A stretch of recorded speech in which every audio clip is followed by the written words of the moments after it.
Okay, so I asked David how he wanted me to introduce him. Are you ready for this? Okay.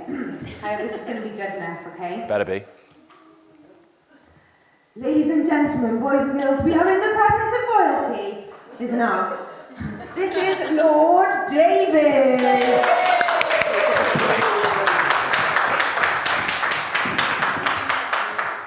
I'll just Brittany up. Excuse me a minute. Is that okay? Are we in? Oh, this is crazy. Sorry. Morning, everybody. Morning. Thank you for taking the time to be here. Really appreciate it. So, if you see my trousers falling down at some point because I've got so many mic packs on, can you just give me a shout, please? Because it's going on camera, so I don't really want people to see my pants. So yeah, like I said, it's amazing to be here today. I'm very conscious that for many of you, you've done this training on a number of occasions. So I'm going to do things slightly differently today, if that's all right. And it'll require a bit more interaction and a bit more involvement from some of you that have done this multiple times. So at this point, fear-stricken people are looking back at me thinking, what's he on about? For those of you that don't know me, my name is Dave Williams. I'm a member of the church here. I also work for Torline County Borough Council within the youth service, and I've been the safeguarding either lead or deputy for about 20 years now. I'm part of the Gwent Safeguarding Board training subgroup that develops training that is rolled out to a number of professional agencies and voluntary agencies across the Gwent region. Safeguarding in Wales, there is a national approach, which we'll touch on in a moment, but the training is divided down into regions. So this is from the Gwent region, so depending on where you're from, RCT, Cardiff, Anglesey, there's a regional approach. So they differ slightly, but the key message is the same regardless of where you go. It's just the branding says Gwent, that's all. So that's by way of introduction. So what I'm going to ask you to do, if it's okay, can you stand up, please, if that's all right? I'm going to ask you some questions, okay? And it might involve moving as well. So please, can you remain... I didn't do this intentionally. I didn't know what people were wearing. Can you remain standing if you have taken part in this training in the last 2 years? Not including this year, but the 2 years prior. So can you remain standing if you've taken part in this training in the last 2 years? Okay, fantastic. So clearly you guys are going to be moving at some point. Apologies. So can you remain standing if you took part in this training in the last 1 year? So did you do it in the last year? Okay. Can you remain standing if as part of your day job, safeguarding is part of your day job? Can you remain standing if safeguarding is part of your day job? Okay, so Hannah, you might be getting involved. Okay, so what I would like to happen now, if it's okay, we've got 3. Okay, that is technically, okay. Okay, so what I would like you to do, if you are on a table where nobody has undertaken this training before, can you move to a table where you've got a mix of experience? And also, if you've undertaken this training and safeguarding is part of your role, can you also sit on a table? Is that okay? So if you could do that now, that would be wonderful. So if you could move, that would be fantastic. So a nice range of abilities and capabilities would be marvellous.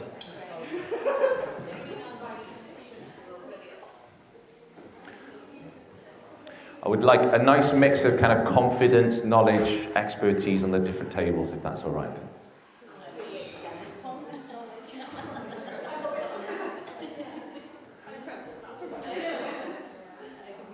Okay, fantastic. So, we can spread ourselves out. Marvellous.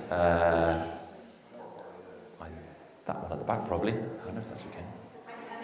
Okay. So, welcome.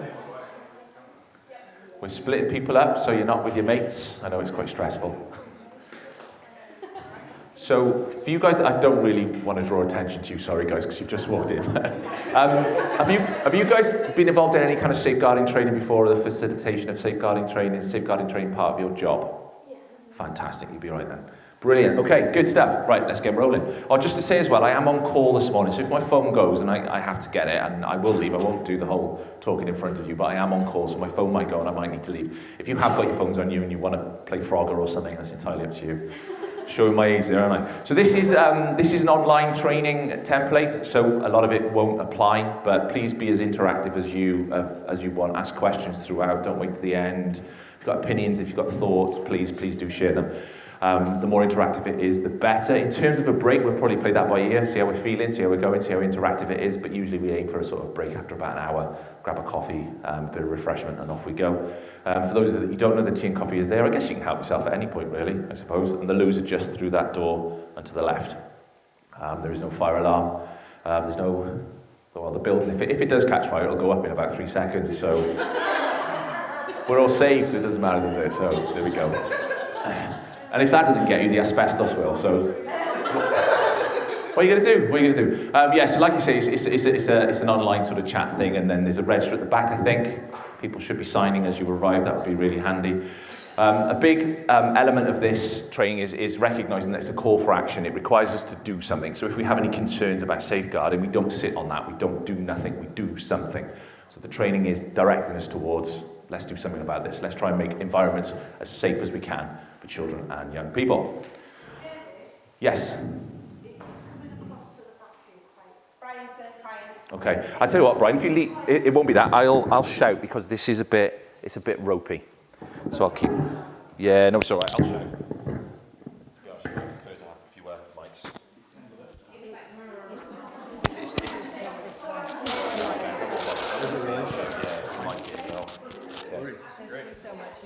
Yeah, it's a... There we go. So I will try to raise my voice, so hopefully you can all hear me and you don't feel like you're being shouted at. So, okay, if you feel like you're being shouted at, it's because I am, because you're being naughty. But I will try not to shout. Okay, so in terms of learning objectives, you can see them up there. So it's about recognising the different types of abuse, what abuse looks like, smells like, feels like, and also then being able to identify a range of safeguarding concerns and what we do about those concerns. That's the purpose of the training. So we're not going to be experts by the end of this, but we're going to have a really good understanding of what to look out for. What I would ask you to do at the start is when we think about children, legal definition of children is anyone under the age of 18. So when we're thinking of children, let's think about birth to 18 and the differences in what we might be looking for in a 17-year-old that could be at risk of safeguarding concerns and a 2-year-old that could be at risk of safeguarding. There's quite a range of ages we cover there. So if we can get that in our mindset, that would be good. Like I said at the start, we have a Wales-wide Act, so the Social Care and Wellbeing Act was established in 2014 and ratified in 2016. That means it became law in 2016, so this is the Bible by all social care institutions run by. For children, it didn't change a great deal.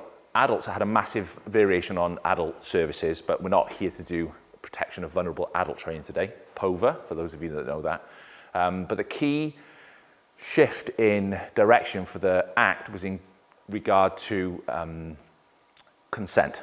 Now that's not gaining consent to report concerns, that's gaining the consent of the family to be involved in the journey towards improving the circumstances for the child.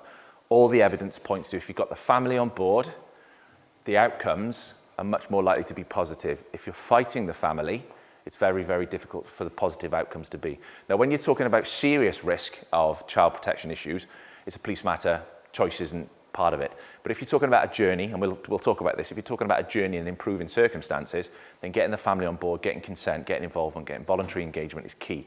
So that's where we saw a shift in terms of the policy with regards to safeguarding in Wales. But the rest of it pretty much stayed the same, which is quite good because the practices were established. So your roles and responsibility in all of this, basically safeguarding is everyone's concern. We'll get this message in spades. We're having a chat at the start. In my opinion, anyone, everywhere, should be doing safeguarding training. They should be teaching it in schools. Because often with young people, the first people to notice a safeguarding concern are mates. So if we can get that message out, safeguarding is everyone's concern. You don't have to work with children and young people for it to be your concern. So that's the message, it is everyone's responsibility.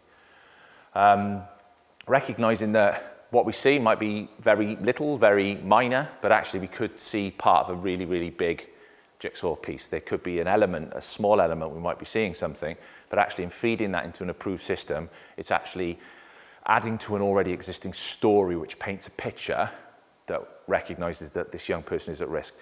I've got millions of examples in my mind, but can anybody think of an example of something you might see that might be a safeguarding concern, that might be little, might not be that much of a worry, but actually when you unpack it, could be part of a bigger concern? Does anybody want to shout an example out of something that would spring to mind? Child was dirty? If the child's saying certain things that they should be their age. Absolutely. Use of language. Child's dirty. These could all be just one incident that could lead to a whole raft of concerns. It could be it could be nothing, but it could be something. Let's always err on the side of could be something, just in case. I always say it's better to report it and be wrong and not report it and be right. Does that make sense? Cool.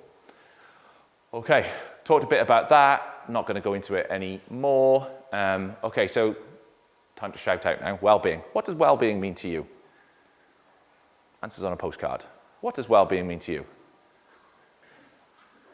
Now, we're talking about safeguarding training, so somebody might be, the fundamental principle of safety in one's life. I immediately go to coffee.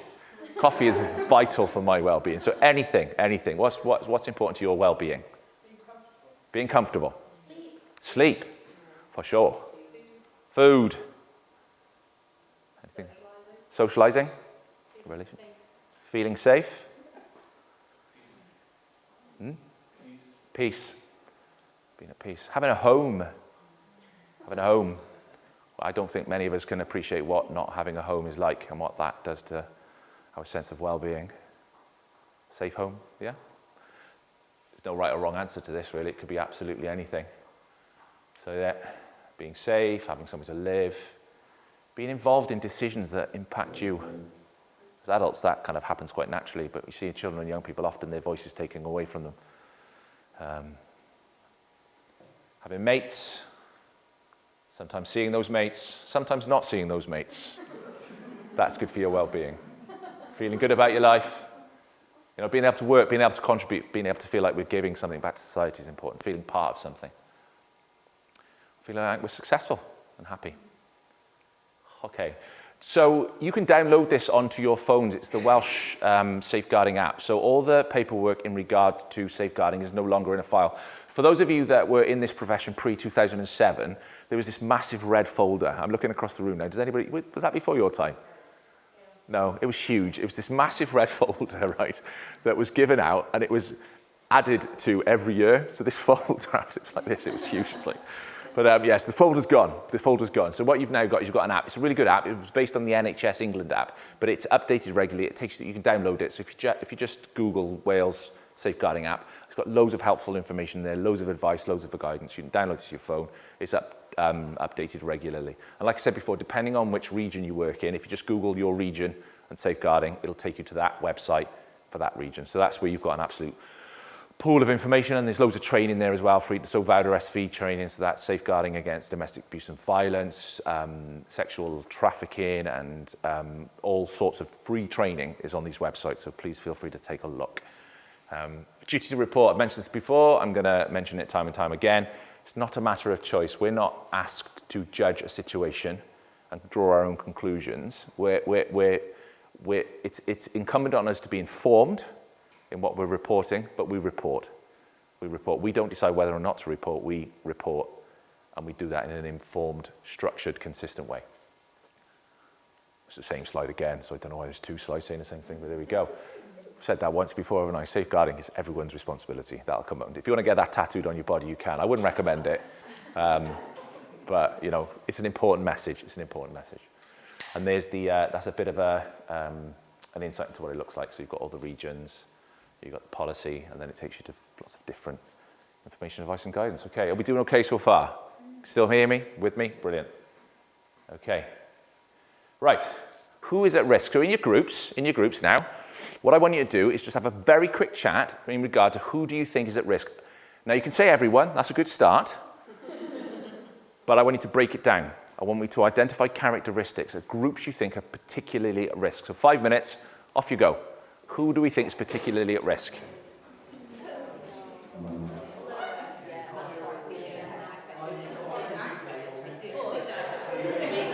Okay. Are we right to just get a bit of feedback? So what I'll do, if it's all right, the way I'll facilitate this is I'll point to the table and then just give us one.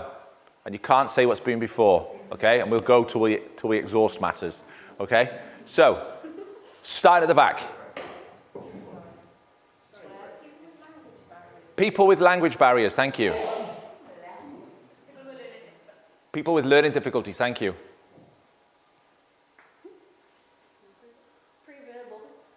Pre-verbal. Pre-verbal, similar to the ones at the back, but we'll let you get away with it, that's fine. Okay. People who live in poverty. We're going to have problems with these guys, aren't we? People who live in poverty, yeah, absolutely. Teenagers and young adults. Can you be a bit more specific with teenagers and young adults? I said that teenagers don't really want to tell their parents a lot of stuff. Okay. So if something happens, they're not going to want to communicate. Those who were a bit more isolated, so more vulnerable, yeah, absolutely. Like babies and children who, yes, they're pre-verbal, Yeah. but they also, they're completely dependent on. Absolutely. The most at-risk group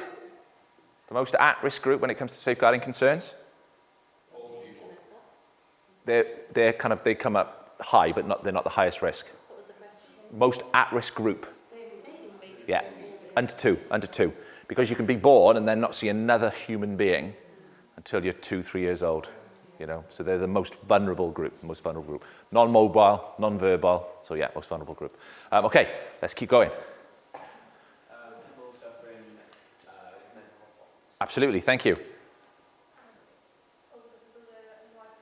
Older people who are more isolated. I nicked it from that table.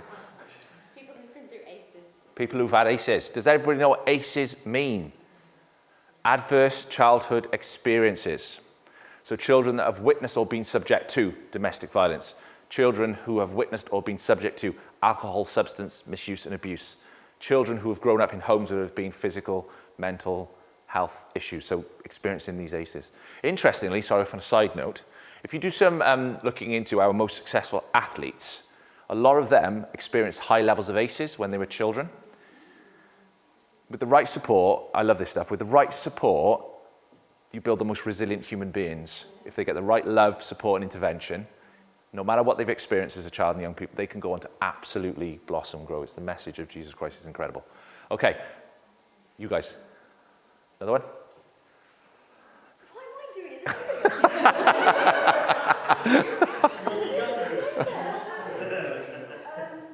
People with physical disabilities. Yes, absolutely, people with physical disabilities. I think this table, like, I've just nicked 2 from us. Okay, you guys, brilliant, thank you. Power imbalances. Yeah, but there's a power imbalance, absolutely. Parents who are children themselves, absolutely, yeah. Kids looking after kids, definitely. Superb, you guys are well done. Brilliant. So yeah, you're absolutely right. Children, isolated adults, people with learning difficulties, additional needs, people who can become isolated, refugees, people who are coming into the country with without support, certain subcultures, higher degree of risk. But yeah, the definition is there anyway, Social Service and Wellbeing Act. Are experienced or at risk of abuse and neglect, have the need for care and support, and as a result of those needs are unable to protect themselves. So that gives us the definition of what we're looking for there. And then a child at risk is similar. Anyone experienced risk or abuse under the age of 18 and needs care and support in order to be able to function and exist in society. Okay, so they're our at-risk groups. Okay, now this is where I'm going to need the people who quite arrogantly said that they knew this training really well at the start. So, but that's on you, that's on you. No, what I'd like you to do as a table now is just mix this up ever so slightly differently. What I would normally do now is we would talk through the categories of harm, there's 4, and then we get a bit of feedback and then we put it out across the tables. But what I'm going to ask you to do, if that's okay, is as a table for the next 20 minutes, can you identify the 4 categories, all 4, and can you talk through some of the signs and symptoms of what you think you would see in those 4 categories of harm. Now, I'll throw it to the table. Do we want to have a discussion on what those 4 key categories are now, or do we want to risk it for a biscuit and just go for it? What do you want to do? Do you want to risk it for a biscuit and just go for it? Okay. Risk it for a biscuit. So the 4 key categories of harm and what you're looking for. And we'll take about 20 minutes to do this. And when you're doing your thinking in terms of what you're seeing, can you remember 0, 6, 12-year-old, 17-year-old? Okay, so how's that sound? 20 minutes? Should I put some music on in the background? Yeah. 20 minutes, let's go, let's do it. Okay, fabulous. So before we get into the feedback, as an exercise, for those of you that have done this training multiple times, how was that doing it that way instead of the way that it's usually done? Just a bit of feedback. Yeah? Similar thing in college, so it was very different, not gonna lie. Similar things. It's the same message time and time again. There's some people in this room that have done safeguard training like 93 times, and it's the same every time. Yeah, I get it. So made you use your brain? Yeah? Fabulous. What else? How did you find the continuous flow of conversation? Because usually you punctuate it with each other. How was that? Just to talk about it. Yeah. So that it's not so discreet. There's that overlap, and you can do that. as Okay. you're going In the on. whole. Overlap to that and overlap to that. Okay. So that was, sorry, so that was, for those of you who didn't hear, that was the ability, discussing them as the four meant that you could consider them in the whole and look at the overlap and look at where it flows across. Sorry. Or I was considering just how certain things link together or how, despite how it's different, Yeah. you can see How they overlap and how they link. Absolutely, that's great. How did you guys get on with identifying the specific signs and symptoms in regard to the specific categories? How was that? So emotional, the specifics, neglect, the specifics. Was that straightforward, or was it tricky to kind of differentiate? I thought it was good. It forces you to differentiate. Yeah. You know, which is good. Yeah. There's a lot of overlap, but there's also some things very specific to infants, to preteens. Yeah. You know. That's good. Yeah, brilliant. Fab. Well, thank you for that. Thank you for participating. And can I just say as well, you all came back far too quickly. I don't expect people that have attended church to stop their conversations that quickly. So they usually say, guys, we're going to start, and then 15 minutes later you're saying, guys, we're going to start. So, you know, I don't know if that's a good thing or a bad thing, but we'll move on. Okay, so physical. Let's start with you guys here. Just a few of the signs and symptoms. What are we seeing when it comes to physical?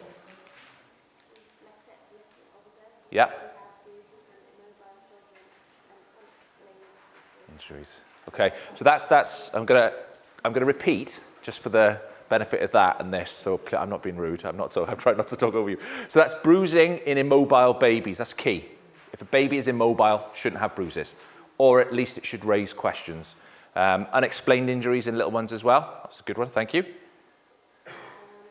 then we're talking about patterns of injuries across ages, burns, bruises, bites, and then also self-harm, hiding body, e.g. nonsense. Absolutely. So patterns of bruising, but then also some behaviours. So hiding bruising, wearing thick woolly coats in the middle of the summer, those kind of behavioural traits as well that go with.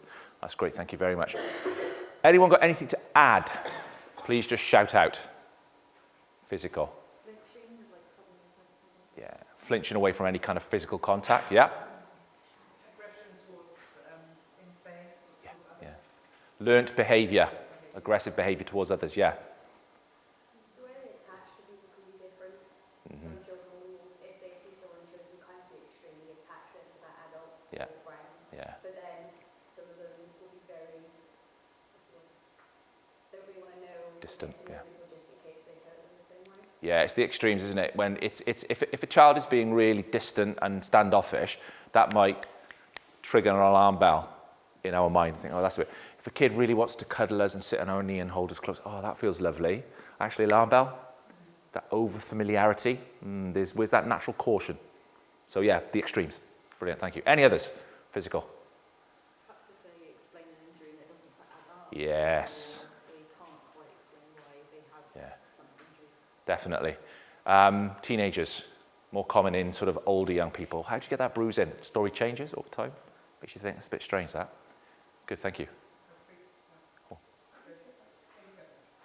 I was going to say also with, especially I think younger boys, like teenagers, they tend to get lots of fights and stuff to kind of take out the aggression that they feel Yeah. and what they get from them. I think the stats are something like if 70 to 80% of young lads that grow up in a domestically abusive home will go on to become domestic abusers themselves because of what they've witnessed. Yeah.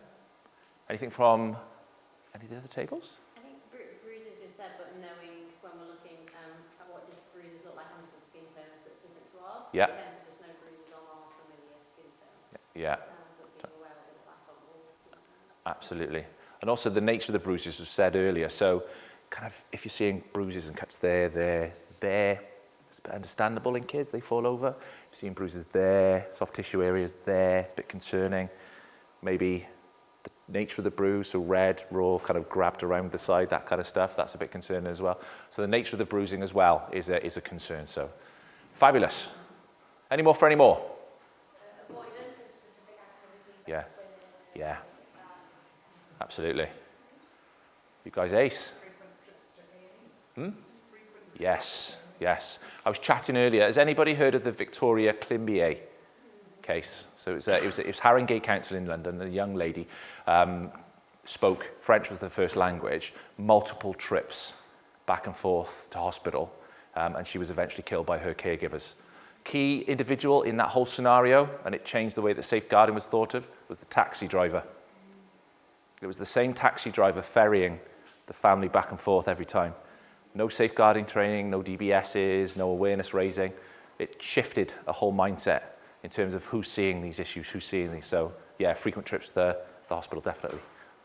I was going to say, with younger children, certain ways that they play can show signs, because there's some kids, they like to kind of block themselves in a certain area and not let other people in. That can Yeah, give absolutely. Any kind of tension, and the kid goes and runs off and locks himself in a room because they're fear of what's coming. So, brilliant. Superb, guys. Jolly good. Well done. Unexplained injuries, reoccurring injuries, bruising or attempts to covering it, carrying and flinching and asking not to be hurt. You covered that. So, give yourself a gold star, everybody. Right, sexual abuse. What are we looking for? I was just going to say, I think it's interesting seeing the children interact with their caregiver. Yeah. I don't know if you've seen it like at parents' evening, or Yeah. if it's a church meeting Yeah. or something, or don't know. Do you know the first time you meet the parent of the kids, you're like, Yeah. do Yeah. you know what I mean? Yeah. Not always, no. It can like Yeah. give you a bit more information about how they're interacting with the person It does. that's meant to be. Yeah. It's about being heightened and aware, isn't it, in all circumstances? Because you're right, we do, in part of the job, part of the aspect of my job is working with really challenging and vulnerable young people. You do a home visit, you're like, right, makes a lot of sense. But what you also see as well, and this is where it's the extremes, if a child is growing up in a domestically abusive home and the perpetrator says dad, and the child is abused and mum is abused, and then they go out in public, dad will show affection. In public, that kid will be lapping that up. They'll be all over dad, kissing dad, cuddling dad. Dad will be the most wonderful caregiver that you've ever seen. Because in that context, in that moment, the kid is like, this is amazing. They're lapping it up. So again, it's that, let's just be switched on. Let's just be mindful of all the different potential indicators. We don't do domestic violence training here. We touch on it, but on the safeguarding boards, there's a lot of domestic violence training as well. And I recommend you do it. It's really, really, really good stuff. Okay, sexual abuse. What are we looking for? What are we seeing? We'll start with the table at the back here, if that's all right, and then we'll shout out.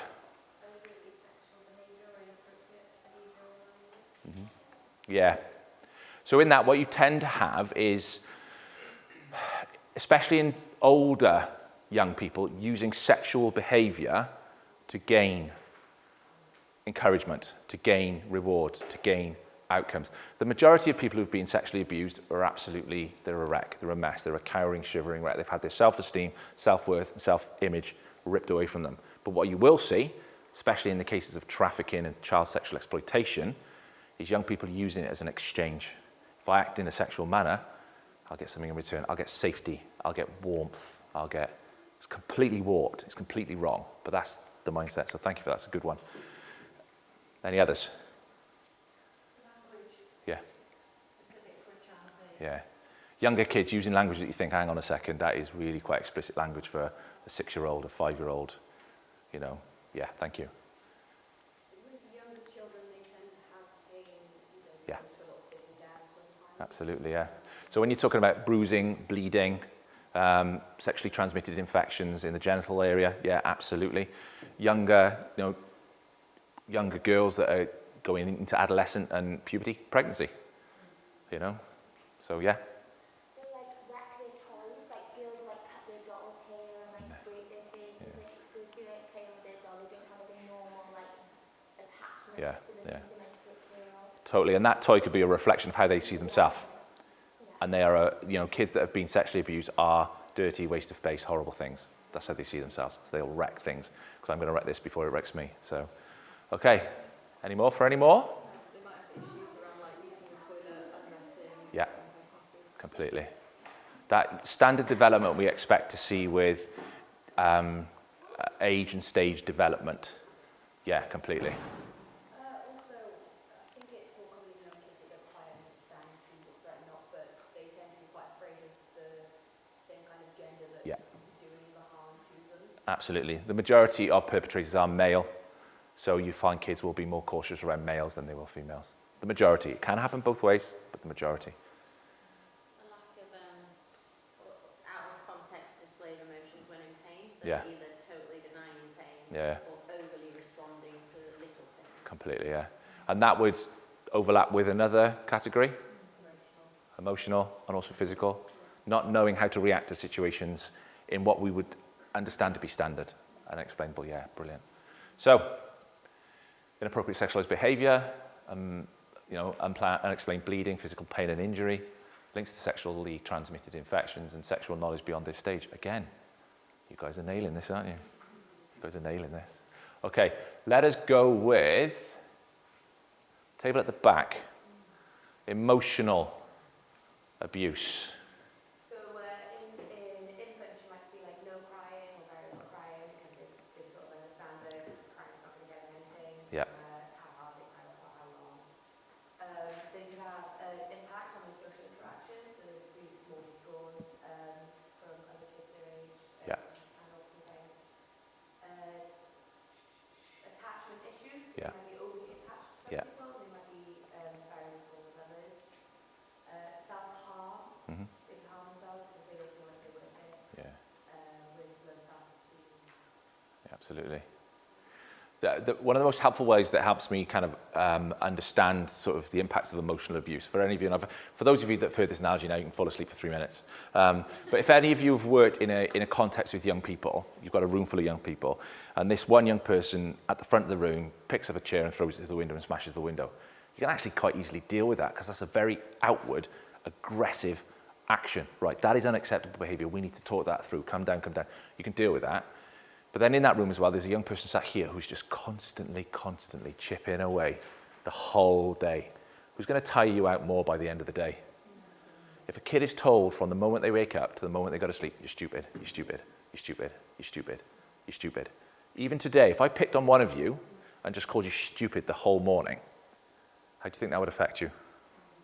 You know, we went on alcohol awareness training once, and the trainer said, right, okay, how many of you drink X amount of units a week? And hands went up. And he said, okay, so you're technically alcoholics, so I'm going to call you alcoholics for the rest of the session. And he did, the whole day.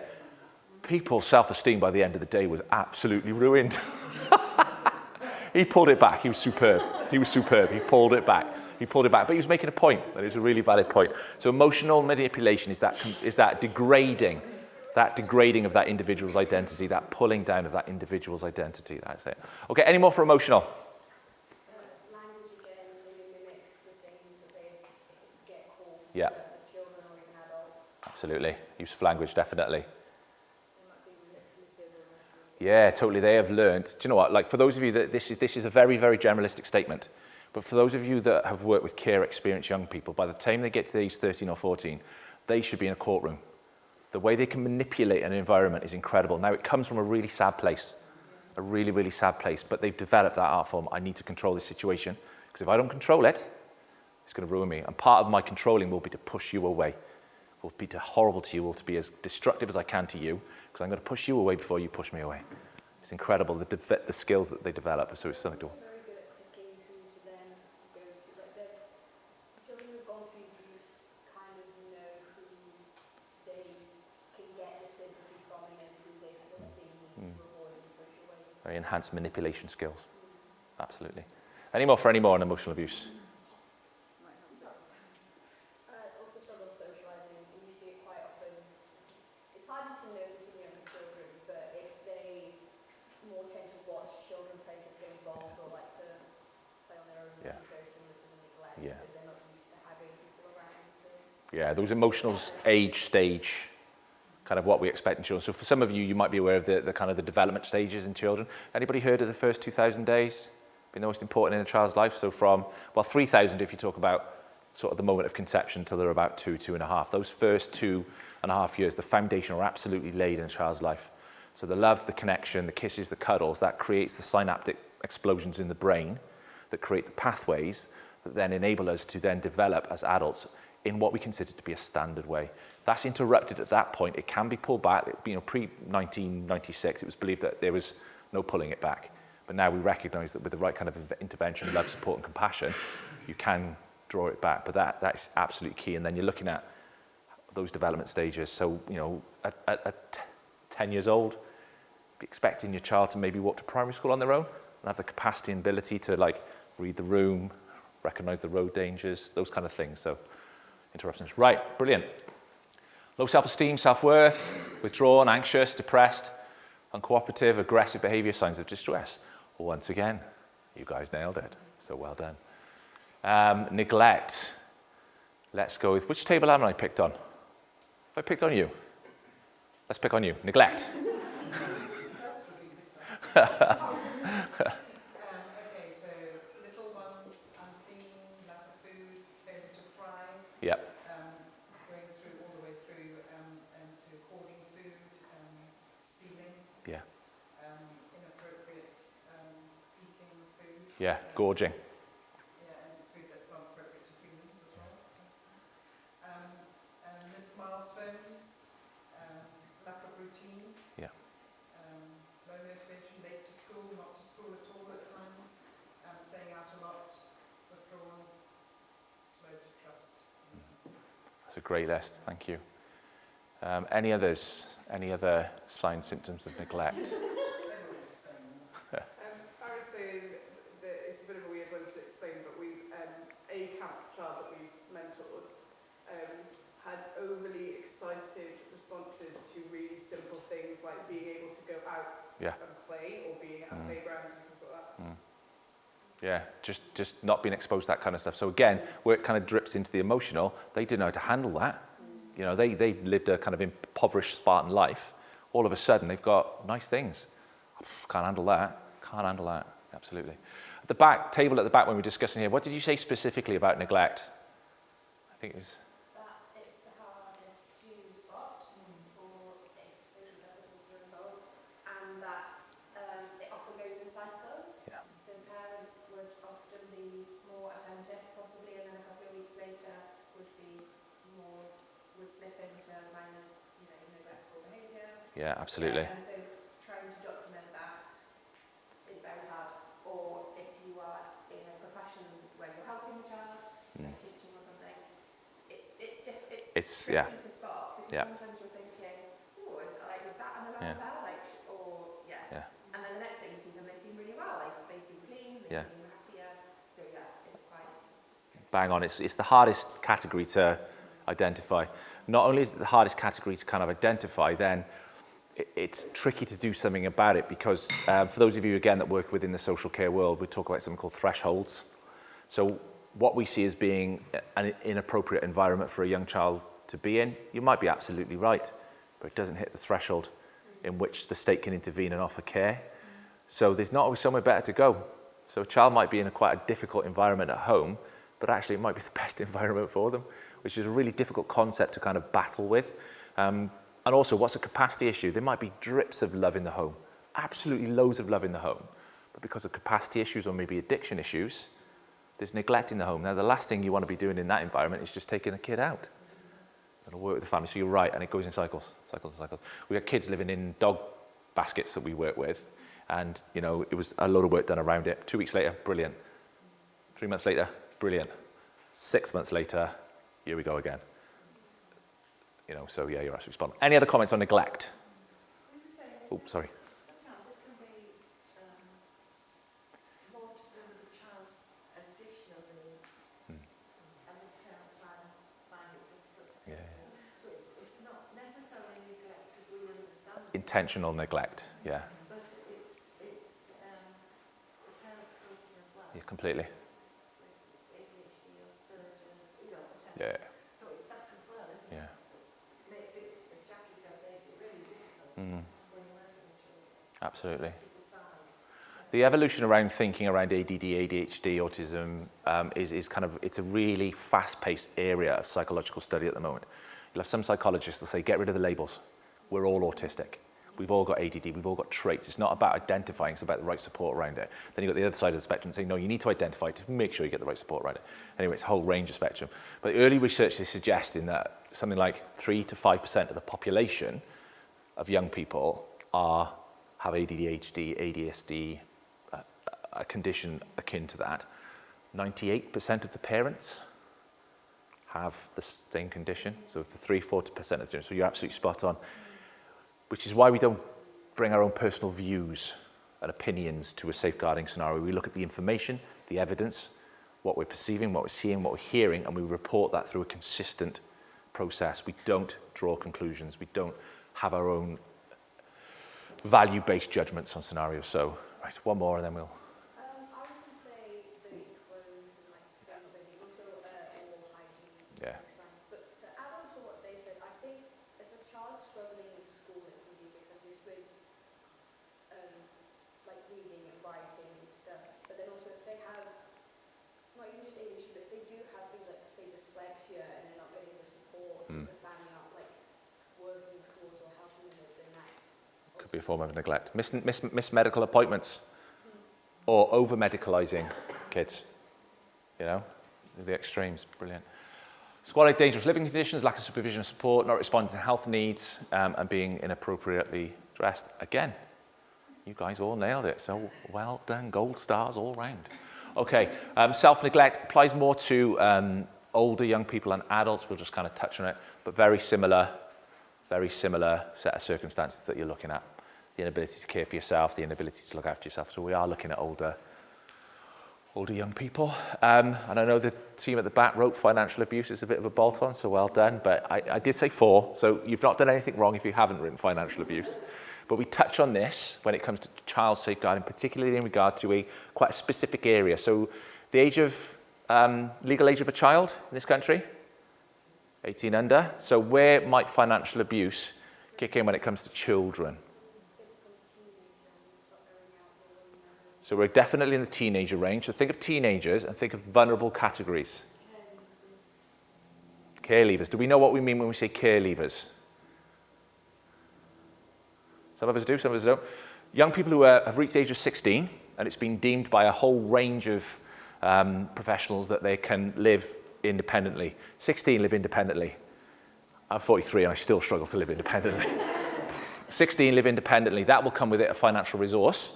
Now, if that young person is vulnerable or at risk, they could be cuckooed, they could be manipulated financially. So yes, absolutely, care experienced young people. Another category of young people. Now this is more broadly than just the 16 to 18 range. More vulnerable groups? Yes, absolutely. Young people with disabilities and additional needs that are entitled to things like PIP, personal independent payment. Of course it is. I was going personal independent product. No. No. So yeah, so young people that are entitled to money from the state that will enable them to engage wider in society, that money's never reaching those children. It's making its way into the fags and the booze and the drugs. So that's why we touch on financial abuse. But it's mainly, financial abuse is more common in older individuals and young people with additional needs and disabilities who are older being manipulated often by family members. It's very rarely a stranger. It's often a family member that is manipulating that situation. We talked about that. Lots of different types of abuse. We talked about a few of them today. Like I said, if you go on the Gwent Safeguarding Board website, not the Gwent, the Wales Safeguarding app, loads of different training, have a look, and you can see the different kind of stuff that is happening. Like I say, I'm not going to spend a while talking about this, but you know, to make it absolutely abundantly clear, if there is domestic abuse in the home and there is child in the home, there is child abuse in the home. Abundantly clear. Don't sort of, no ifs, no buts, no maybes. Often what you get is something like between 30 and 40 incidents of physical violence towards a woman before, and it's generally a woman, mostly men that are the perpetrators. It can be the other way around, but it's mostly men. But usually have between 30 and 40 physical violent acts towards a victim before they'll report it to the police because of the amount of abuse that's going on in the home. There is a 4-year-old in that home hearing that, witnessing that, feeling that. That is emotional abuse. So if we're aware of domestic abuse in the home and there's a child in the home, The reason I say that is because often, you know, the protective measures of the victim kick in and go, oh, they were in school, they were in bed, they didn't see it, they didn't hear it, they didn't, you know. But you all know, and I've said this before, you walk into a room and there's been an argument. You can sense it, can't you? Your spidey senses tingle and you think, oh, or you walk into a room and you say to your nearest and dearest, how you doing? Fine. Oh, they're not fine. They said fine, but they're not fine. Your spidey senses tingle. Imagine being 4, 5, 6, 7 years old and you're walking into an environment and you're constantly facing that, what that would do to that child's equilibrium, the ability to be safe. So we don't really talk massively about that. But what was the VAW? Oh, Vowder SV, love it. Violence against women, domestic abuse, and serious violence.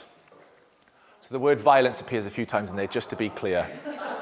Vowder SV. So violence against women, domestic abuse, and serious violence. Okay, so brilliant. Where this kind of interfaces with child exploitation and child abuse, we move into things like genital manipulation, mutilation and the likes, and that kind of serious violence toward children, manipulation, mutilation. Okay, any questions, comments so far? Are we happy to keep pushing on? Good stuff. What time am I supposed to finish? Okay, we'll be done by about 2. Okay, so we talked about this before. So why might a person be more at risk of abuse and neglect?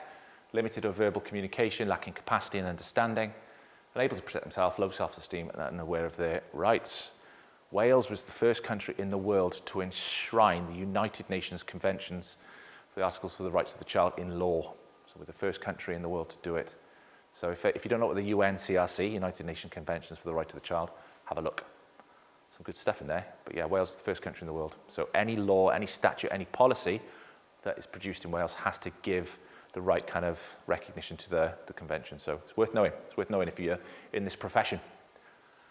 Okay, mental capacity in regards to abuse. What are some of the kind of key principles that you think? I'm going to get rid of the slide because I give you the answers.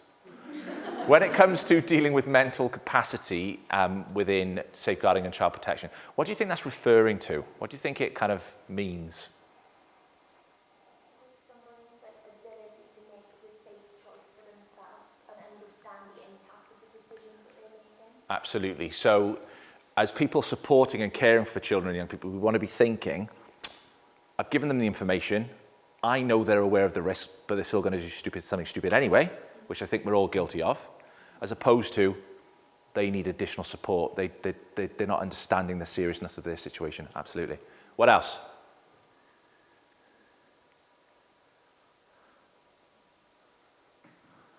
Could it be their capacity to deal with the situation, like how much stress and stuff they could be, like, still be like blow up or just can't deal with it anymore? Could be, yeah. Could be their capacity. Kind of touches on what you said in terms of their capacity to actually handle that situation in a safe way.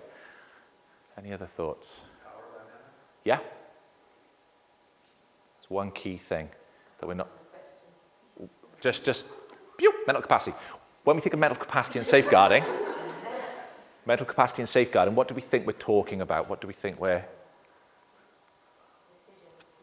Yeah. So you can have capacity for something and then not something else. Absolutely. So we don't make assumption that just because someone's got capacity to make a decision in this context, that they can't make a decision in that context in terms of their safety.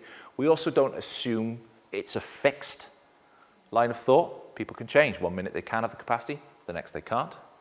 And we always assume the best. We always assume people have the ability to make the decision that is best for them with the right kind of support around them.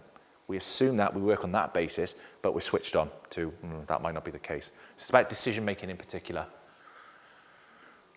So it protects the individual that may lack the mental capacity to make their own decisions, so we can care and protect people when we're concerned that they've got the ability to do that. Recognizing that they may lack capacity in some areas but not in others. We talked about the time there. And then also the Gillick competencies. Has anybody heard of the Gillick competencies? 1, 2, 3. It's like a wave of hands. Does anybody want to tell us what the Gillick competencies are? No. Okay. Dr. Gillick. Essentially, it's the fact that over the age of 16, you can make a judgment as to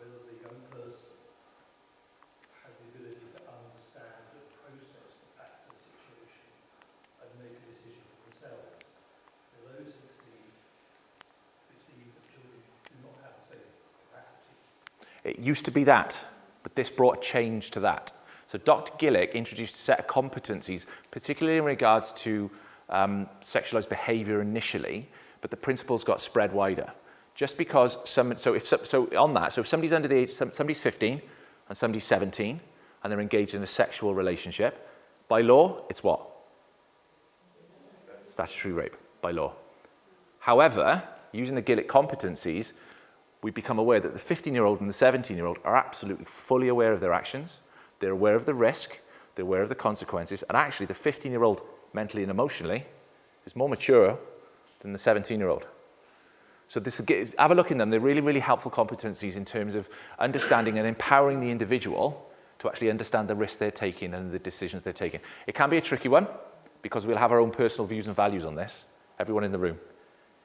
You know, that's why we don't apply our own value set into a judgment. We go back to the information, we go back to objective judgments on it, objective information. So that's the Gillick competencies, worth looking into.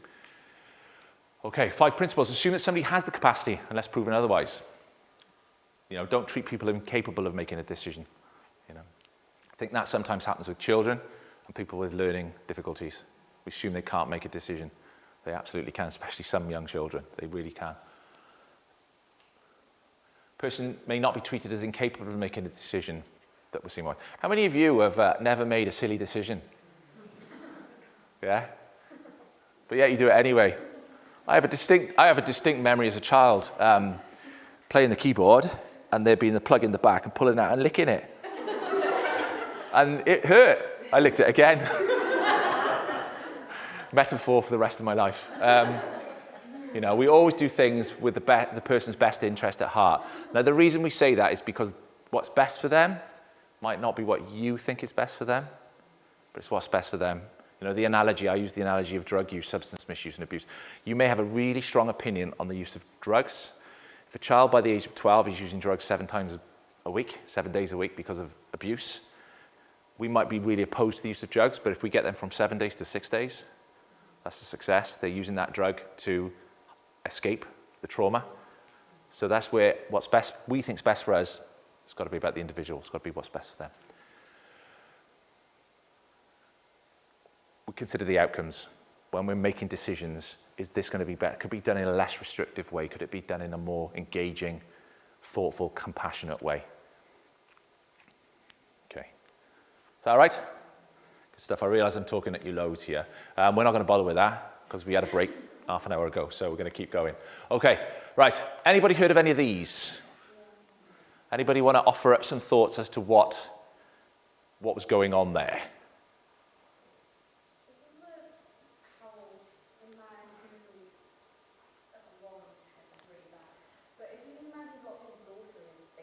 He's not, no. He's not, no. Yeah. You're looking at a picture, guys, of Britain's most prolific mass murderer. Allegedly. Allegedly. He was a doctor, so we can't question doctors, can we, because they wear white coats. Off on a slight tangent, look into, if you want to do any psychological research about manipulation, control, and behavior, look at some of the psychological research that came off the back of studying what happened during Nazi Germany and Hitler's Germany. Just putting a white coat on somebody and giving them a clipboard.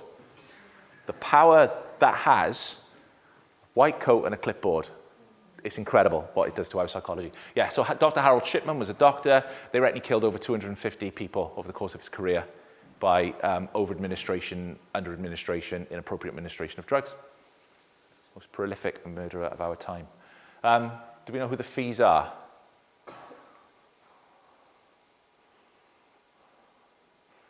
Mum and partner over a sustained period of time abused and killed their child. Over a sustained period of time abused and killed their child. The sad reality is that concept of stranger danger. 70s, 80s, yeah, most of the room are looking at you thinking, no. Stranger danger, it's just not true. If we're going to be abused, it's going to be somebody that knows us, somebody that has access to us, somebody that is supposed to be our primary caregiver. It's not going to be the weird, bearded, urine-smelling, overcoat-wearing 70-year-old bloke walking through the park. The average age of sex offenders in this country? Anybody? 30. Under 25. Males under 25. Okay, Winterbourne. Anybody know what this is? Care home, yes. A care home for adults with additional needs. There was just systemic abuse going on amongst, it was cultural abuse. It was believed to be kind of normal. It's horrific. So there was a Panorama investigation. You can still watch it. I think it's on iPlayer. It's incredible. You're looking at a body of people who probably in their day-to-day lives, quite normal. But yet institutional abuse gave license to perceiving the people that were supposed to be supported in the home as being lesser beings. Therefore, they could be ripped around, they could be put in holes, they could be withheld from food. So that's institutional abuse. And Vanessa George. Anybody know who Vanessa George is? School? Younger? Yes. So Vanessa George was part of like an online group where they would take pictures of ever-increasing acts of abuse towards children to almost outdo each other in terms of who could be the most abusive. Purpose of that slide is anyone can abuse anyone. Yeah, let's not assume it's the dodgy, weird-looking people. It can be, but it also can be the very normal-looking people. Some foster carers were arrested this month for having indecent images of children. Foster carers. Yeah. So if you allow your brain to overthink this, it takes us into an absolutely horrendous, horrific place. Why the purpose of this training is to go, look, we want to be objective. Signs, symptoms, indicators. How do we behave? How do we report? Because if you try and get your mind into one of the, you won't do it. It's warped. It is abusive. It is a horrendous, horrific mindset that we won't understand. So it's not about trying to understand this. It's about, right, we want to do something about it. So looking at the input, yeah. Okay, how are we doing? That's quite intense. Are we all right? I would just add that adds even more to why we do things like 2D, etc. Because DBS is only going to catch so many things. Yeah. It's where procedures come in, and Yeah. that's why we stick to procedures. Completely. Because procedures can prevent what DBS can overlook. Absolutely. That blew my mind. I was in a case conference with a member of staff who had been DBS'd, and it came back completely clean. And then they were involved in an incident, and then it went to a case conference. Police were there, and they started listing all of these incidents of violence within the community. And where they're going, what on earth, what on earth, what on earth? Because when you get a DBS, it's subjective depending on the title. I didn't realize that. So if it's children's workforce, it asks you, are you entitled to know about, concerns regarding adults? If you don't tick the yes box, you won't get that on the DBS.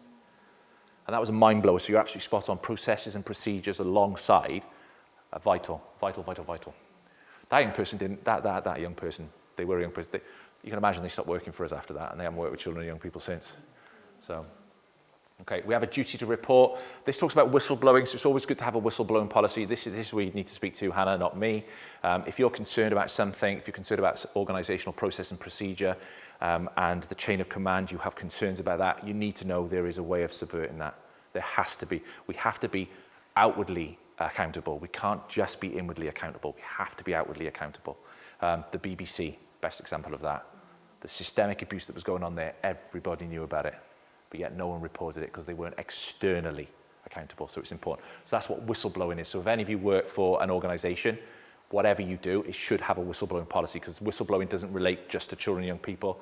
It relates to misuse of finances. It relates to a whole range of things. So that's a really key thing to be aware of. Oh, that sign again, that tattoo.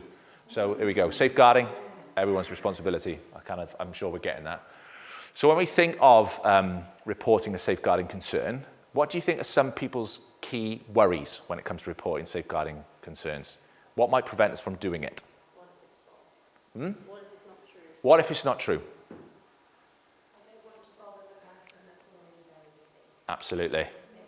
I don't want to be difficult. We're British. I don't want to be awkward. In certain settings, you could be alerting the person that could be doing the abuse. You're worried that the abuser is the person in the position of power.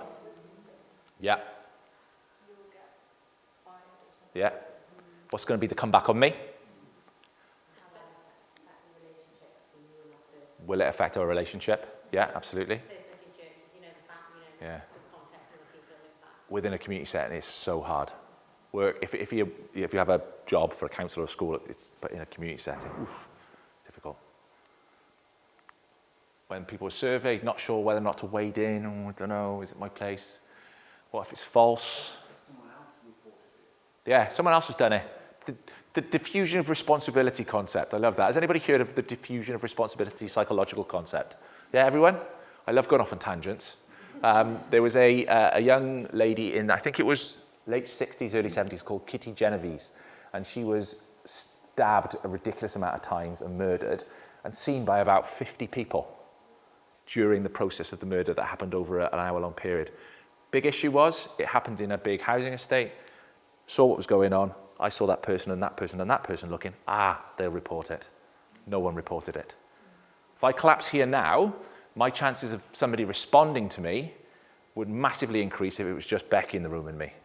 Because Becky would have to do something about it. Although they're quite high, most people in there that can praise them through. Are they? Oh, brilliant. Oh, fantastic. Fantastic. I ain't touching him, I don't want to get sued.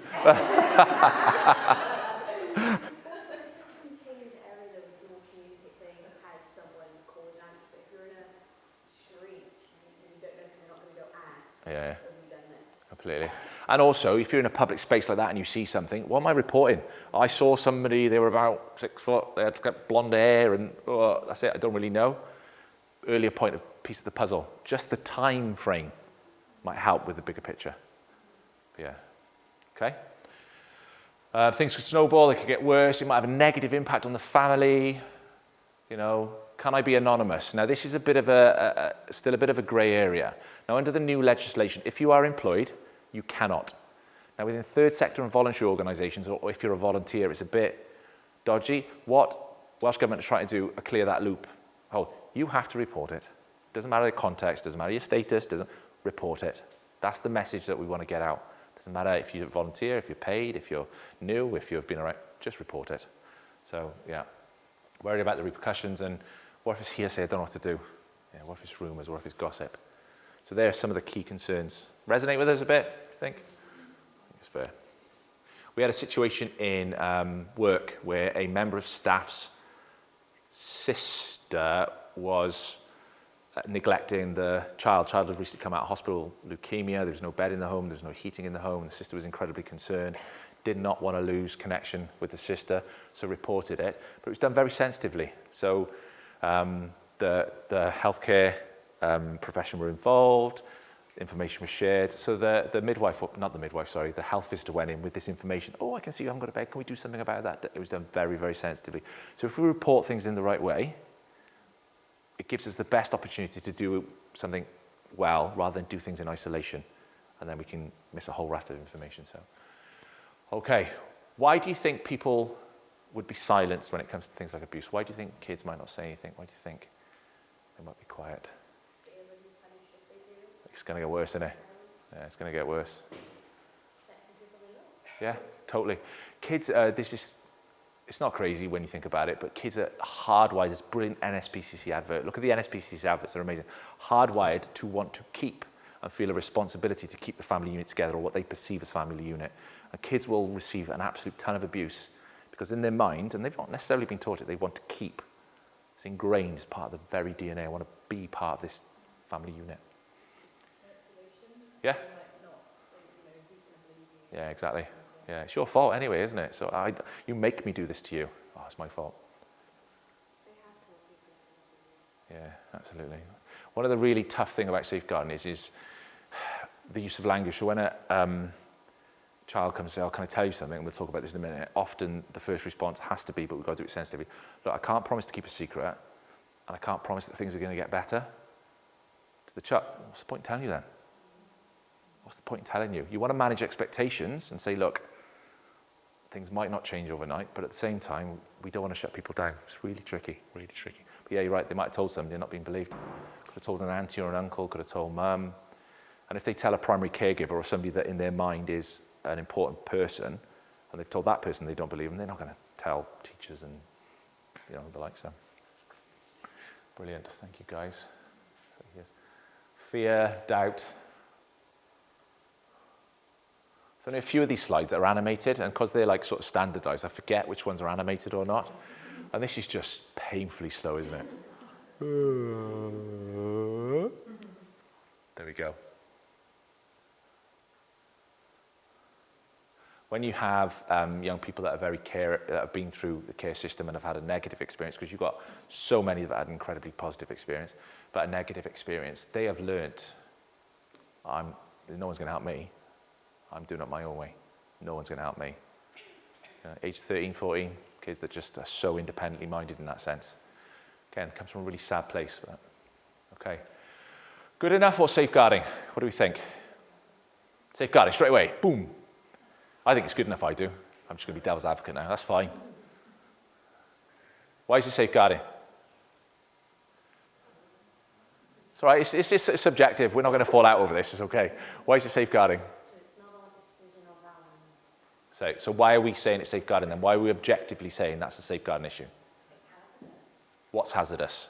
Everything could fall at any given point. Right, brilliant. Fall risk, especially through there. We've got a fall risk. What else we got? Yeah, knives out in the open. We don't know who's living in the house or whether they just want to make tidy up. Ooh. There might be any kids there, in which case, It's not. yeah, it's Ooh. a normal, just an adult who is of sound mind. Okay.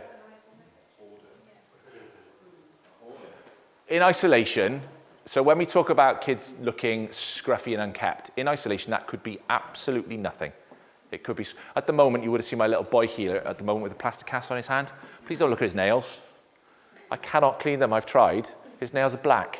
They're absolutely filthy and I keep trying to clean them, but his left hand looks particularly unkept. In isolation it might mean nothing, but as part of a bigger picture it could mean something. So you're right in that, to be devil's advocate, nobody's living there. It's not safeguarding, it's just a, but let's assume it's safeguarding. Let's assume it's a safeguarding concern. So we're going down that route. There's knives exposed, there's fall of risk, there's risk of things falling. What else? Hygiene. Concerns around hygiene and cleanliness. Hygiene and cleanliness. Rats, yes. Food could be going off, there could be waste. It's sort of not exactly an environment for a child to think is okay when they grow up. Objectively, you can look at that and think that is not a good environment for a child to be in. That is just an objective comment. There's stuff that could fall. There is, based on everything we just said, knives, fall of risks, rats, objectively, that's not a good environment for a child. So what category of safeguarding is this? Neglect. So we have objectively broke that down. So when we report that, that's what we do. We objectively break it down. We don't say, the house was dirty and unkept. Well, your version of dirty and unkept could be very different to my version of dirty and unkept. But what I can say is, items are stacked high and a fall risk. There is a lot of clutter and food left out. That should be in the fridge. There are knives exposed. Objective. You are saying what it is. But it could not be like, couples were wrong to neglect. It could be, say, parents are too busy to have the time to do it, or parents could have not like a hoarding issue where they can't help but like stuff. Totally. And that's the judgment stuff that comes latterly. So we report this as we see. It then gets looked at, and as a result of professionals wrapped around the concern, we realise it's hoarding, and there's mental health issues with the adults. The nature of support required then to intervene is different if we were to say that child has been neglected by the parents. So it changes the nature of the support because we've reported it objectively. We've said what we've seen. We've not concluded it. Does that make sense? It's a good example. Yeah? You guys are doing brilliantly. I realise I've wasted the interactive stuff right at the start, and I've talked at you quite considerably now for that. So mental note to me in terms of moving that on. Okay, so these slides are available. They'll be circulated after this, and there's a couple of links to a couple of YouTube videos that give us some sort of hints and tips on how to respond to disclosures, the best way to do that. And there's an activity I usually do with this. Does anybody know the one? Yeah, I'm going to do it. Let's do it. Right, can you get yourself into twos? Can you get yourself into twos and turn and face each other in the comfortable counselling position? So just sort of slightly side on. So get into twos, into twos, into twos, into twos, into twos. Now, if you've done this exercise before, and you're with someone that's done the exercise before, split up. Okay? If you don't know what we're doing, it's fine. Okay? Okay. Becky, you've definitely done it before. Okay. So If you think you know what's coming, make sure you split up. If you don't know, you're fine, okay? I know you two at the back are cheating. 100%. 100% they're cheating at the back there. Because they've definitely done it. Okay, right. Nominate person one. Person one. Who's going to be person one? Just nominate person one, okay? Person one? Person one. Okay? So, by elimination then, if you're not person one, you're person A. It's not one or two. One and A. We're all equal under the eyes of the Lord. So, what I want you to do, if you're one, I want you to tell A a story. It could be how you got here this morning. It could be anything. It could be where you went on holiday. It could be anything. So, as one, you're telling the story. Okay? Easy peasy. A, I want you to listen attentively. No verbal feedback. And don't make any eye contact. You can look anywhere other than at the person that's telling you the story. Off you go. Okay, stop. I know, it's horrible. It's horrible. So you see people that have been in a relationship for years and years and years, and in that moment, they want to punch each other in the face. So, storyteller, how did you feel? Awkward? Ignored? Didn't flow. Yeah. Under pressure. Undervalued. You wanted to get their attention. Absolutely. I said before, when we do this, kids, the first thing we say is you can't make any physical contact either. Because you do it with young people, and they literally grab someone's face and grab their ears. Okay, how did you feel as the A? How did you feel? Hard.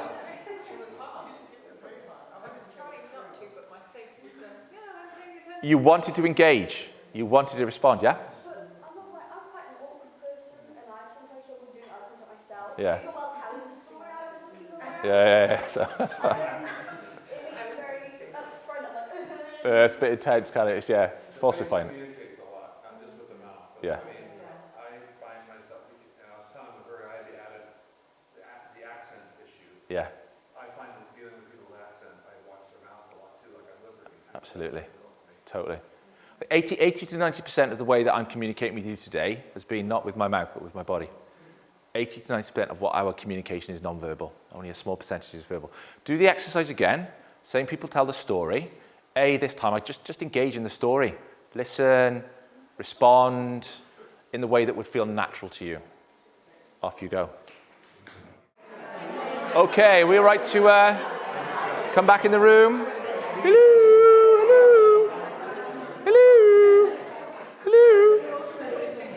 So from my perspective, when I asked you to come back into the room after the first conversation, you were all back instantly. That took a bit more time because you're in your conversation.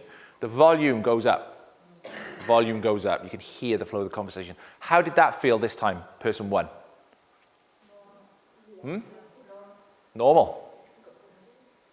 How did it feel as opposed to the first time? Less awkward. So still awkward, but just less awkward. That's okay.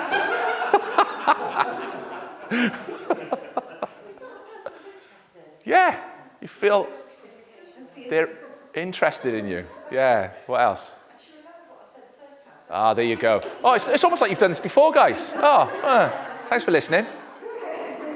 What else? How did you feel as the listener? Yeah, you got the story, you got the information. Yes, you could see what was going on. The facial vibes. What's that? Facial vibes. No, I love it. It's class. It's class. That's a good thing. Facial vibes.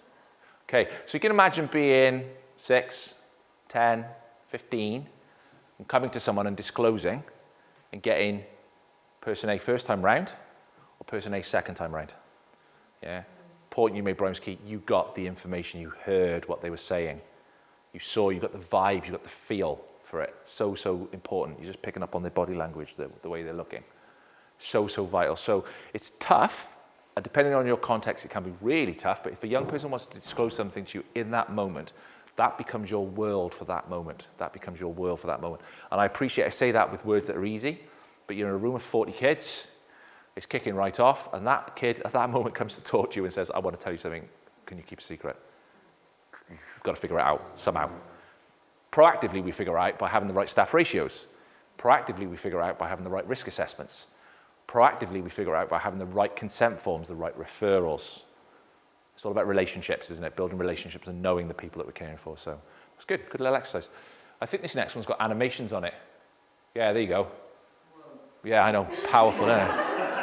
Yeah. It doesn't get better than this, sorry guys, that's it.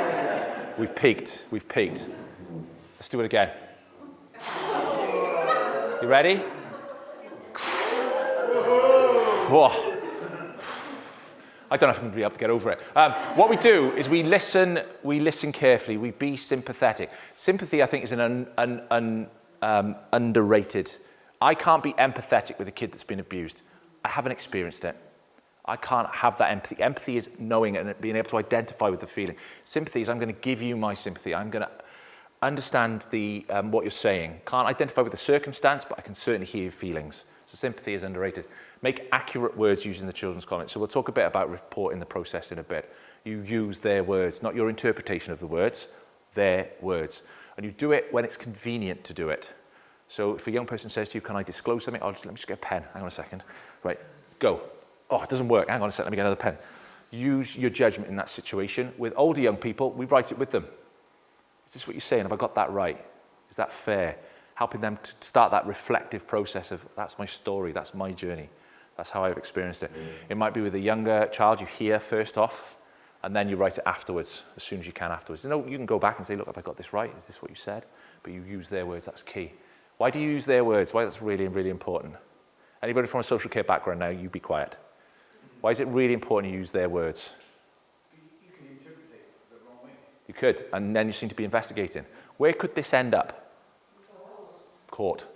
So if a defence lawyer looks at it and goes, well, that's not the child's word, that's inadmissible evidence. They'll rip holes in it. Use the child's words. Key. Also, it's just empowering. It's their story. It's not your story. It's a privilege that they brought you into their story, but it's their story. A lot of families will use code words Yeah. for their kids if they don't want them to like confuse to Yeah. be something totally different thing. So if you write in their words, it can end up proof or concept. Absolutely.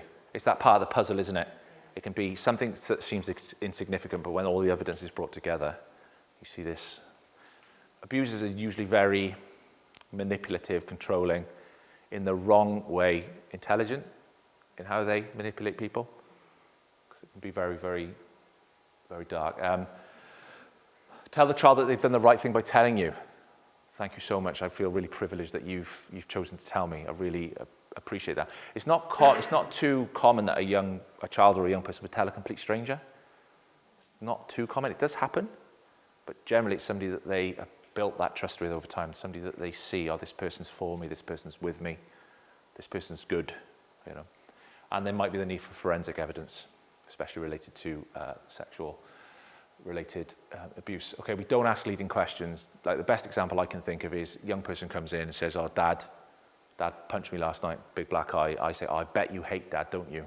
What are they going to say? They're going to say yes, because I've told them that they hate Dad. They don't hate Dad. They want Dad to love them. I've created tension within them by asking that leading question. Oh, Dad hit me last night. Oh, that sounds really rough. Yeah, it was, made me scared. Oh, it sounds like you were really scared. Yeah, I was terrified, didn't know what to do with myself. Oh, it sounds like you were lost. Yeah, I just ran to my room and hid. Their words. Just bouncing back their words. Do not use your own words, just their words. Like I say, don't use your own words to describe the events. Don't investigate. We do not promise confidentiality. Why? Because we can't promise confidentiality. And it's really tough. A young person says, can I disclose something to you? We say, if you get into the routine of saying, listen, I'm with you, I'm for you, I'm going to stand with you in this, but I cannot keep it a secret if you're at risk or someone you know is at risk of harm. I can't keep it secret in that case. Now, that might be tough because they might clam up, but actually what you've done is you've given them the truth of the situation. There's something really empowering about that. Look, this is the beginning of our journey together. You are going to be informed every step of the way. I'm with you, but you're going to be informed every step of the way. With non-verbal or people that have a concern around mental capacity, consent isn't an issue. We'll talk about that in a bit. You don't need someone's consent. But again, with older young people, look, can we do this together? I'm going to have to do it because I'm concerned about you, but can we go together? Can I have your consent? Yeah, let's do it together. If they say no, I'm still going to have to report it anyway, but I want you to know I'll feed it back every step of the way, what's happening. That's kind of key. How do you feel about saying, like, you can trust me to do the right thing? That's a really good question. it's a bit it's a bit subjective, because who are you doing the right thing by? Them, you, system. I will do my best for you, but I might get things wrong. You can trust that I'm going to do my best, but I might get things wrong. So caveat, give it the balance. Always give it the balance. It's a very good question.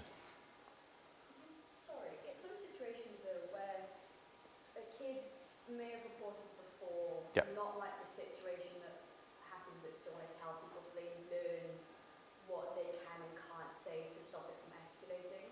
So if a child did say mum was hitting me, Yeah. and then they got taken off for a while, and then they went back, because they don't want that to happen again, but they still want the affection and sympathy from knowing someone understands. They learn to then not say mum hits, but mum shouts at me a lot Yeah. instead. So Yeah. then it's a more difficult situation because it's not necessarily something you can report, but things aren't the best at home. Absolutely. I totally get it. I think that's where having understanding what the reporting procedure is, regardless of the level of your concern, you know about and you report it in. So in that incident, what you would be hoping, now when it's open access voluntary and young people are coming to you and you've got no background, yeah, you have no idea. But if this young person is coming to us over a period of time, as a team of people around them, we need to know that. We need to know some of the risk factors. So if anything alludes back to those risk factors, we report it in. We report it in. We just report, even if it's a little thing, report it in. Better to report and be wrong than not report and be right. Because you're right, kids will want to stay back in the family unit. We're so many young people that have been taken into care from away from mum and dad, and as soon as they turn 16, straight back to the home environment. We just report it anyway. And also what we think, we're seeing things that, concern us as well. It doesn't have to be a disclosure. If we're seeing something that concerns us, which is why we talked about the indicators of abuse earlier. We don't deal with it alone. We don't contact the alleged abuser. We don't stop someone who is freely disclosing. Is that all right? Does that make sense? Once they start talking, let them talk. Could be the first time they've ever said something. Let them go. I think on camp as well, do you know that sometimes kids make like initial comments? So I had a boy that made a series of disclosures last year, not on camp, but it started with a conversation about like death. He just seemed quite overly obsessed, I suppose, about it. But initially it just sounded like quite a normal conversation. Yeah. So obviously that didn't get reported. And I think on camp, do you know, because you'll just, if people who are mates and been mates before, you're kind of having chats with your other mate, aren't you, about how the interactions are going, Yeah. how things happen. So I think if a conversation like that was had, it would be all right to chat to your mate, wouldn't it? And Yeah. please tell me about like what's been happening. Yeah. But then I suppose the following day or the day after, that conversation would then be revisited and they give you a little bit more information maybe, and then you're allowed Yeah. Goes off. in which case you then wouldn't speak to your mate, is that right? You would then And refer it and concern it. So there's various businesses use the phrase, you can very rarely over communicate. You can almost always under communicate. So having those conversations, so just having an organisation that has reflective practice and evaluative thinking built into your practice, that's absolutely spot on. So what we do in my service is we get together once a week as a whole team, and punctuated throughout the week, the sub-teams get together. Guys, what are we seeing? What are we feeling? What are we hearing? I was with John the other day, and he didn't have any, he had his trainers on, but they were ripped at the end. It was just a bit strange. I've not seen that before. I was with John on Monday, actually, and he was gorging food. He was eating loads, and I just thought he had a big appetite. Okay, I saw John the other day, and he was stood outside school till 6:30. That's just a conversation about what you're seeing. Right, let's piece this together now, So having those conversations are absolutely fine in terms of being alert to it, but you're right in terms of the second we think this is safeguarding procedure. Have I contradicted any of your practices there? No, good. Thank you. And the next bit will clarify what those are. Not my bit. No, okay, because I haven't done that. But yeah, just like, the capacity to care for people. When we care for people, don't we? Something's not quite right there. My spidey sense is tingling. Let's have a conversation about that. Okay, we're asking questions as we go through. Does anybody have any questions or comments? We are kind of coming to a close. Are we all right? Are we okay? Yeah, fab. People generally don't say no at that point, because that would be really awkward, wouldn't it? No, I'm not enjoying this, Dave. I've been up to take my eyes off the fact you got a Liverpool shirt on, and I hate Liverpool. So why are you doing that? Okay, so this is a bit procedural now. So if you suspect abuse, you must act. See it, hear it, smell it, act. There is nothing wrong with speaking to your safeguarding lead. So in that scenario, if something just have a chat with your safeguarding lead. Just say, look, I've seen this. Is it something, your safeguarding lead should have had a lot of training to be able to support you well in that scenario. If someone discloses something, you must act. You do not discuss it with the alleged abuser, and you report it as soon as you can. You report it as soon as you can, so it's pertinent in your mind. Who can report a concern? Anyone. Now, organisationally, this differs. So within local authorities, you are asked to have a safeguarding lead, and reports go through the safeguarding lead. So you need to have an internal procedure within the team that is reflective of your team, and then you report it through your safeguarding lead. So for you guys, you report it through your safeguarding lead. So anyone can report a concern. So if you're out in the streets, if you're seeing something that worries you, we'll look at some phone numbers in a bit, you can report it. But organisationally, you report it through your lead. But this is why we have a whistleblowing policy, so we can go external if we're concerned. Okay? Just manages the sluice. Okay? Step 1. If you think the child is at immediate risk, you ring 999. Again, that whole, oh, what if I get it wrong? I've called the police out. It's awkward. Ring them. Ring them. Police have safeguarding officers, dedicated safeguarding officers, and what they do every morning, I can't remember what the call is called, but there's a call between social services, police, and health professionals every morning within local authorities, and any reported incidents are discussed. So report it in. Report it. If you're concerned, report it. Talk your concerns through with someone at the earliest opportunity, so you designate your safeguarding lead, just pick up the phone, I've seen something I'm concerned about, can we have a conversation? Or the outside agencies if your DSP is not available, which I don't think is going to be applicable in your case. Okay, so what will happen then is your DSP will go through a process in which they may or may not report it. So have anybody heard of like a MARF, multi-agency referral form? They're changing names all the time. I struggle to kind of keep track. Sometimes they're paper-based, sometimes they're online, they're different in each of the regions, but they're essentially the same thing. They're a template that you follow that gets fed into social services that goes via your safeguarding lead that is essentially the referral. Now, your DSP might hear what you're saying, and now your DSP may have that information to go, look, I hear what you're saying, take a note of it, it's not reportable at this point, because I know that social services are all aware of it and they're doing something about it, but we'll keep a record of it. Or the concern might come in and your DSP will go pick up the phone, speak to social care. Do you know this young person, this date of birth? Yes, we do. Are you aware of these incidents? Yes, we are. There's something happening. Okay, brilliant. Nothing to happen. Pick up the phone, same conversation. Yes, we're aware of incidents. However, that is part of the story that's really concerning us. Put a MARF in. There's then 72 hours. They have to respond to that referral then in 72 hours, I think it is. Or it could be the fourth one, which is you pick up the phone and say, we've got a concern about this young person, date of birth, we've not heard of them. Put a MARF in straight away. That's why go through your DSP. They have that they should have that knowledge and that experience and that training in order to be able to manage that. Your role in that scenario then is to become a fly in the ointment. Nag your DSP.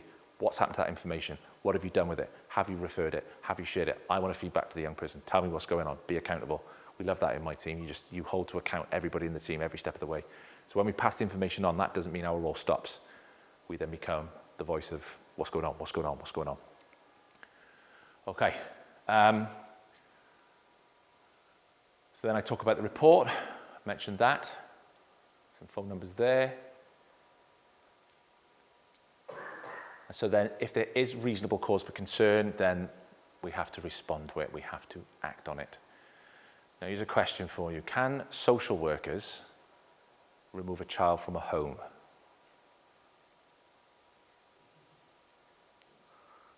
Do social workers have a statutory right to remove children from a home? They do not. They do not. What's the exception in which they can? What do they need to get in order to be able to do it? Court order. Yeah. The only organisation that can take a child out of the home? Police officers. So this whole kind of kitty catcher reputation that social services have, it's completely false. Completely false. So in a concern like this, you might have a social worker and a police officer doing a joint visit to a home.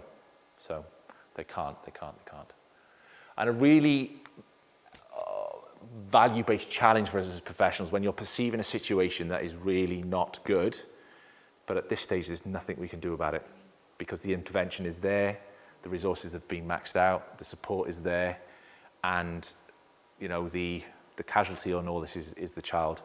That's really hard. That's why reflective practice, talking to your colleagues, unpacking what you've seen and what experienced is really, really key, because the chance of vicarious trauma coming through what you've heard is big. And just being able to talk that through and unpack that is key, is absolutely key. Okay, this is animated. Way! More animation. More animation. So the do's and don'ts of reporting: fulfill your duty to act, follow those steps, record all your discussions and adhere to responsibilities. Don't step outside of your lane, recognize your responsibility. Come back to that picture. We objectively picked that apart. And we reported what we saw, not what we thought. You don't put yourself at risk. You don't go and knock on Dad's door and put him up, you know. Don't do that. Don't try and investigate it yourself. We experienced a very senior member of staff within a local high school getting fired over this. Contacted the abuser, tried to investigate, got fired. Don't do it. And don't delay. Do not delay. Deal with it straight away. Okay, consent. I'm just going to touch briefly on consent. Consent is not a barrier when it comes to reporting a concern. If you have a concern that there is a safeguarding issue and the child doesn't want to consent to you referring it, you still refer it. We try and do it as sensitively as possible. We still refer it. You go through procedures and you refer it. If you can gain consent, that's brilliant, because it means the person's invested in change and they're going to steer their own journey. But it's not a barrier to sharing information. Also, data protection, GDPR. We love this, Dan, don't we? Yeah, wonderful. It's not a barrier when it comes to sharing. For those of you who know, general data protection regulations were introduced in 2018, and it's to do with the use of your personal data and where it's held and who it's shared with.